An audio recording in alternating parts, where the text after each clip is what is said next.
Thank you very much for organising this and the opportunity to talk about our work. I want to acknowledge, first of all, the support that I get in general from the sector, which I think is amazing and very relevant to my conversation here. So I think it's an amazing sector, and so I'm privileged to be here really and to talk about the Praxis Project, which is a project that I suppose I established myself, but with collaboration with other people it was 2018 when it was set up, and it's a project that is based at UCC. So I'm a lecturer at the moment. I'm in the School of Education, but I've only been there this year because the project was actually elsewhere. It was under the Centre for Global Development at the start. So it's a complicated journey that we've had, and that's why I said there's been kind of highs and lows, as all of you can well imagine from your own work. Some of the highs and lows that will happen in doing something as ambitious as trying to embed global citizenship and development education. Now, we use the terminology at the moment, global citizenship and development education, for reasons I'll come back to, but we're keeping both of those terms, and our final terminology is still under discussion. So as I said, I'm at the School of Education, and the Praxis Project is a project that relates to the integration of global citizenship and development education across the university. And you might be surprised when I say this, everywhere except for teacher education, because that is kind of funded separately. And the specific reason why this was set up was to try and engage with people who are not in that. That's quite well developed actually with Ubuntu and everything, and well supported. So it might come as a surprise that that's actually not what I do. Although this year, because of where I am, I will be teaching teachers, but as you know, the initial teacher education is funded elsewhere. Now, I worked in that project myself for a few years as well, the Ubuntu funded work, but this is different, and I suppose to keep that in mind, it's been extremely challenging, as you can imagine.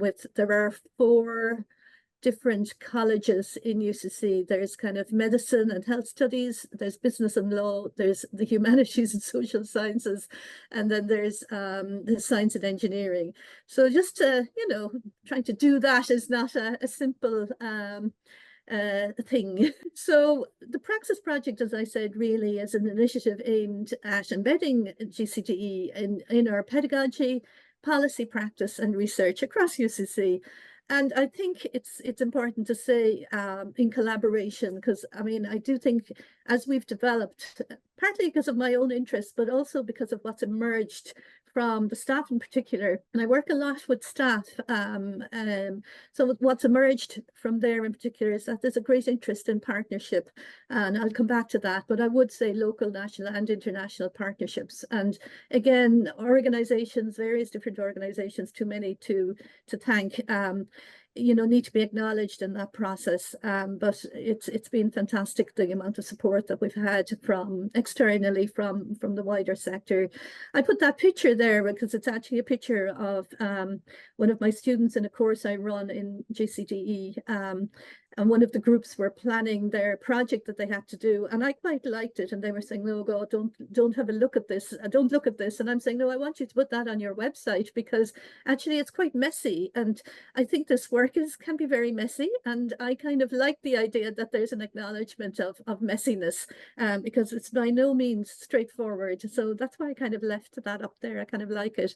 I suppose some of the achievements, I mean, it's a long number of years, so I'm trying to kind of, in a very short length of time, just trying to sum up some of the things that we've been doing. And I think really the learning here will probably be more in our discussion afterwards. But just to outline what we have been doing, I suppose on the one hand, it was supposed to be aimed at formal education. I see somebody from Stand here and stuff, and then it's very difficult to integrate, and we're going to talk about it more. But it's very, very difficult to integrate this into formal education as if like you could just do it. I mean, it's a very difficult process. So one of the courses that I've been running is GCDE, aimed at all students. It's a university-wide module. The positive thing to say about this is that it's open to all students. The very positive thing to say about it is that it is over. I usually have a waiting list, not just students, but of about 160 people every year on the waiting list. So the first thing to say, the good news story here is that students are very interested. And that doesn't surprise any of us here, I'm sure, but it is very heartwarming to know that students are interested. There's no shortage of students, absolutely no shortage of students. But we can't take that number of students in the class every year. But in any case, we run that course. It's a UW course. I mainly run it, but I do have a lot of external speakers as well. But anyway, it's going very well. It's a university-wide module. The problem with it is that as a course in its own right, it's not integrated into any degree program. There is an accreditation for it, and it's something that students can put on their degree transcript. But for me, it's very frustrating in terms of what we're trying to achieve. It's great. I think the students are incredible in what they come up with and the projects that they do, all of which are available on our website. So you can see all the examples of the student projects on our website. The website is on the first page of this presentation. But it is frustrating that we haven't managed to date, and we still keep trying for this to be recognized as a module, at least in some degree programs. That's not lack of interest by students. It's just a very difficult thing to achieve.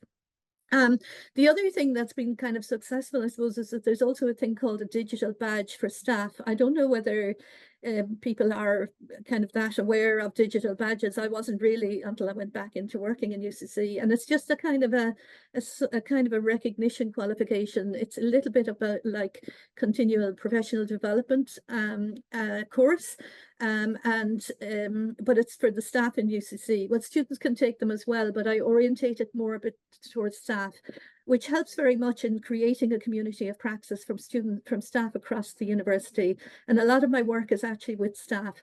So there's a lot of case studies on our website as well from staff who've engaged with this digital badge.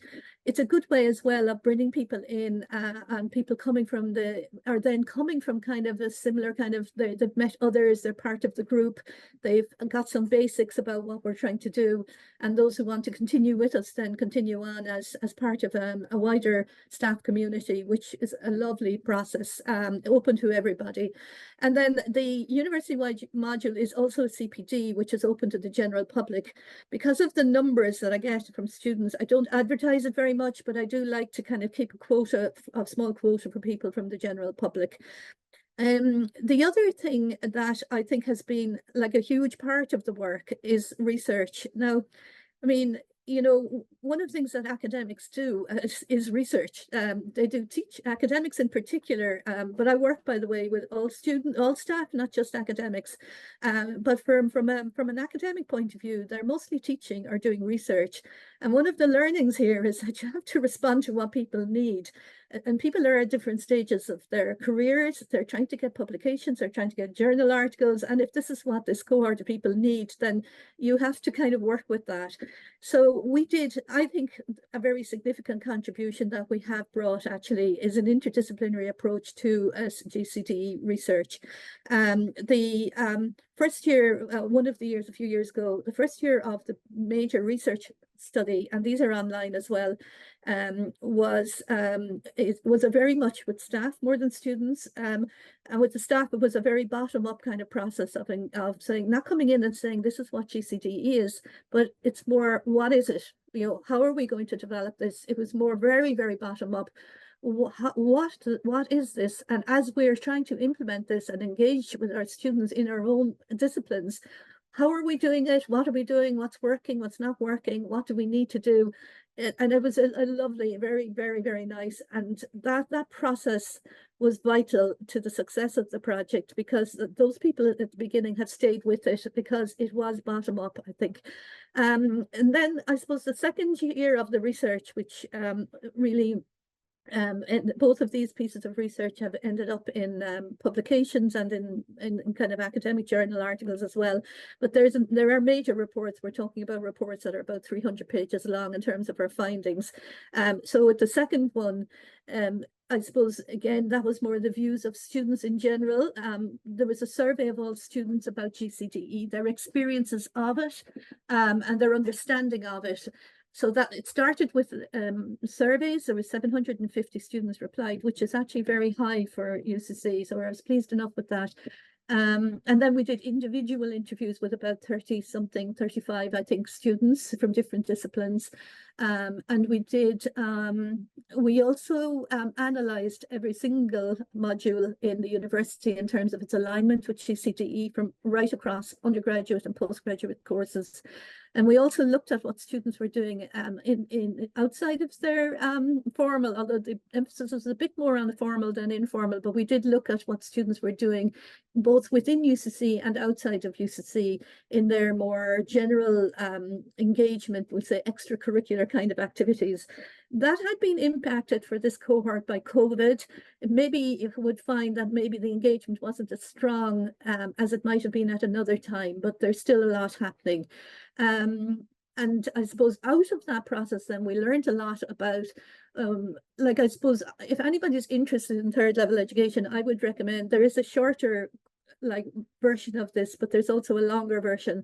The longer version is very, very interesting because you have a lot of quotes from students about specifically what they said. And if you want a blueprint for what this should look like, you look at what the students are saying. It is incredible. And I think a very sophisticated knowledge. And this wasn't just my own students, this was students from across the college, but also we analysed my students in the UW course, their projects, with their permission, obviously, both their projects, end of year projects, and their evaluations of the specific course on global citizenship education. Obviously, that cohort of students had a particular interest and knowledge that was different than the wider group, but that was important too, to find out what's going on there. I have no doubt whatsoever, and none of you have here, of the value of this kind of work. The problem is more of institutional and sort of things like time constraints and stuff of staff, but the students are definitely very engaged. So I suppose those publications, there's also other kind of projects that are going on, like we have an anti-racism project going on at the moment, which is called The Elephant in the Room, and it's we've been making elephants. I'll come back to that in a minute. And there's been other there's other projects that are going on. There's a partnership research starting at the moment. And also the third part of the major research I was talking about there is to do with policy in higher education. And remember, I'm doing this as an academic, not as a policy person for UCC. This is about, I'm an academic in a department. I'm not a policy person in UCC. I could be doing this in any university or in all of them. So what we're learning a lot there again so at the moment, and we're more or less finished it, we've worked on, so kind of where do you go from here now? You know, what would this look like in terms of policy in higher education? Not so much that we have all the answers, but from what we're learning, these are some of the recommendations that we would have. And there's various other kind of smaller projects as well. And then in terms of events and projects and resources, I suppose the more successful things, we've had some summer schools and Praxis Week, which have been very successful. Seminars, academic seminars, a lot of trainings and different methodologies and stuff. Staff case studies from the work that they're doing. Very, very specific projects that we're involved with as well. At the moment, working a lot with the students who are on campus, who have been in the encampment on campus, and then very significant piece of work on food security, which was very much an international kind of program. At the moment, my own work and with others supporting me has been the development of 8 different resources, which hopefully I would like to kind of use your help to advertise. We'll be launching those resources in September, and they're nearly finished, and they're hard work, I can tell you.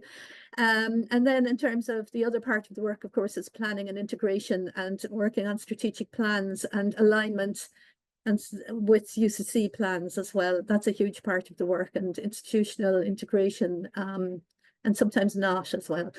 So some of the things from a staff perspective then, obviously strategic engagement is important. At the same time, we are a discipline that's also critical pedagogy, and you know, it doesn't always align necessarily with what the university are wanting to do. So I think there needs to be places for both things, that you want a certain, it's like anything, it's like even at a national level, some of your work can get diluted if you're getting kind of integrated into systems that, but then if the systems are things that you're not happy with, then there's a bit of work and balance to be had around that. I mean, we don't necessarily want to be integrated into things that we don't necessarily agree with.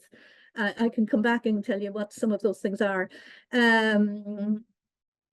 Yeah, I mean, the other thing in terms of strategic engagement is the deep issue of academic calendars, how quickly the academic year goes by, how little time people have, how busy people are. It's a huge issue, huge, and it is for everything, I think.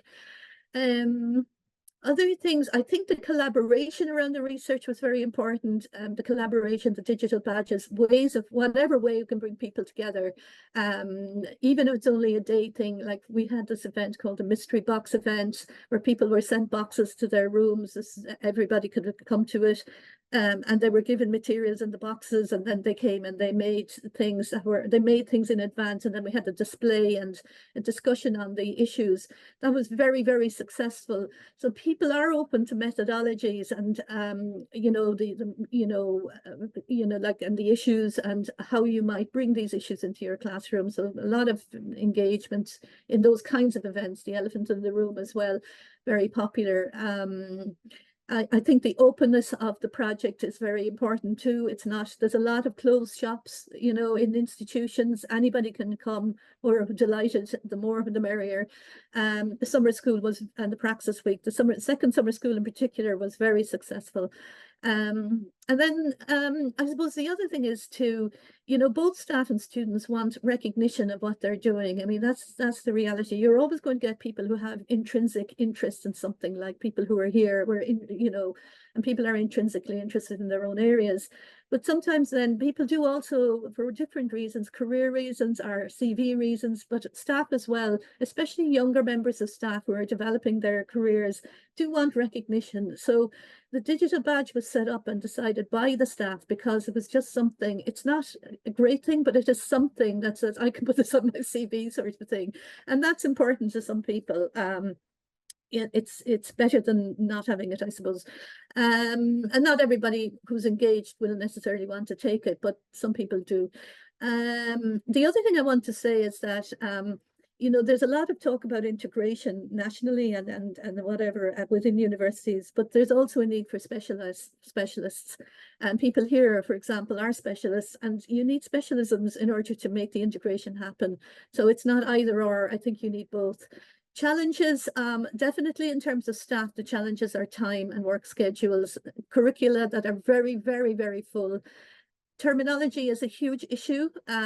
It's very complicated because of all the other things that are happening.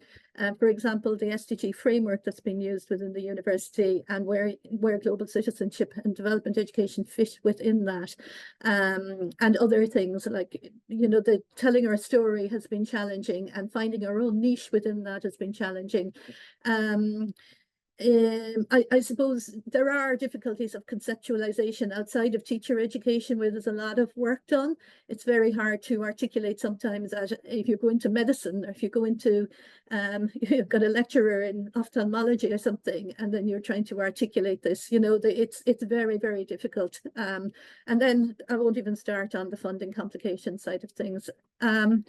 This is, there's Maria, who's has given permission for me to use her lovely picture. I suppose looking at the students' feedback and engagement, there's huge interest. I suppose the other thing that students are interested in is interdisciplinary and both interdisciplinary and disciplinary integration. And I think a very clear thing that came out of the research is actually a huge interest in masters rather than undergraduate. That came up in the surveys, and it also came up on the individual interviews quite strongly, and also from my own students. So that was interesting, I think. There is a very strong appreciation for those who engage with the research on the value of transformative education, and they really kind of get it and enjoy it, you know, and very much the action orientation is very popular with students, you know, like you know, just taking action for change, but that the work is revolving around real issues. And they also really like engaging with organizations and NGOs locally and internationally that are working in this area, because they just can see the application and the you know, they kind of, it just makes it more real, and they really like that. Another thing that came out strongly from student surveys and interviews was the importance of equity and inclusion. First of all, to hear voices from different parts of the world, experiences both in Ireland as well as internationally, but to have more hearing of other voices, other experiences, literally, but also inclusion in within the classroom. But I think it was more, you know, inclusion of voices from around the world kind of thing. And then I suppose the other thing is recognition as a discipline. There is, I mean, is GCDE a discipline or not? You know, there is that question, and certainly every 100% of, I'm talking now about around 1,000 people, 100% said that it should be a discipline, but we can come back to that. I suppose the challenges, one challenge is accreditation, and how do you get it in a way that's both integrated in the terms of just day-to-day. We're saying a nursing person might be integrating these ideas into their work. That's fine, you know, at that level. But in other ways, if you're trying to integrate modules, it's a different thing. And that's very, very kind of challenging. You know, I taught global citizenship education in the School of Education for 10 weeks about 30 years ago. And people have been lobbying for 30 years for it to happen at the School of Education, not a mind everywhere else. So, you know, it's not easy. Terminology is a huge issue in telling the story. Curriculum development, kind of the same thing.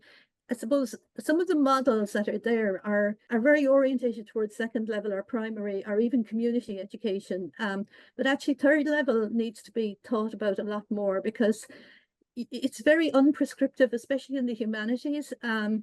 And, you know, you don't have these curricula in general that are set up. So you can't be aligning, like one lecturer might go in and teach midwifery in a completely different way than somebody else or whatever, you know.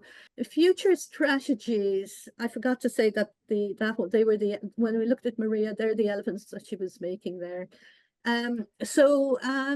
Future strategies, well, obviously in an ideal world, we would have it embedded across all faculties, and there is a lot of work happening actually, not just through the Praxis Project, but, you know, in other ways as well. And that has all been brought together in terms of where things are aligned. You know, for example, if you're teaching human rights and refugee rights or something, international human rights or something, which, you know, there's alignment there kind of thing in the School of Law, for instance. So in an ideal world, you would want to, you know, but that's not going to happen. But my ideal world would be that there would be at least one person with a specialism in the 4 different colleges.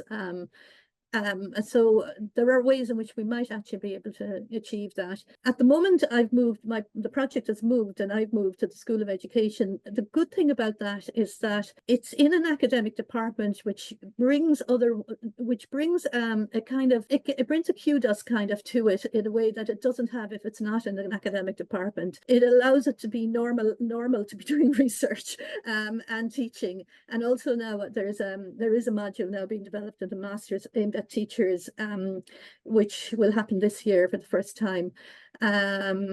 So anyway, curriculum integration, research. I think the future is really, in terms of the Praxis Project anyway, 2 things, well, 3 things actually. What's emerging for us as a community of praxis is, yes, research within, but more interdisciplinary, and then also partnership, and also partnership with international communities and institutions, and also community linked or NGO linked or local organizations. And we have plans around those kinds of areas of research. Now, that's partly coming from my own interest. I've always been very interested in community engagement, but it's not just that. I think this is emerging as a between the group who are involved. So these are some of the areas and directions we're going in. And also, I suppose, institutional commitment is important. There's a new global engagement plan in the university, and trying to influence that so that it has aspects of the kind of way of working that we want to see from a social justice perspective and from a human rights perspective, rather than just something that's maybe about international students coming in and making more money in a neoliberal kind of way. So trying to influence that is very, very important, and at the same time questioning it and not necessarily buying into it, and finding spaces beyond it as well. So it's complicated. I think I've said it all. I mean, there are some of the kind of key takeaways, meanings, terminologies, time. I think the formation of the community practice is very valuable. Like, you know, the interdisciplinary and the partnerships, they're all strong, I think. I think certainly student interest is high. And yeah, it's very rewarding, but it has not been easy, and patience is a virtue. So so that's it, I think. I'm really delighted to hear any questions, discussions, but in particular interested in anybody who would like to work with us in any way. We need all the help we can get. I need all the help I can get, and all your ideas, and that should say ideas, not ideals, but ideals are good too. But your ideas are very, very welcome, and I really appreciate you listening and the invitation today. So thank you very much.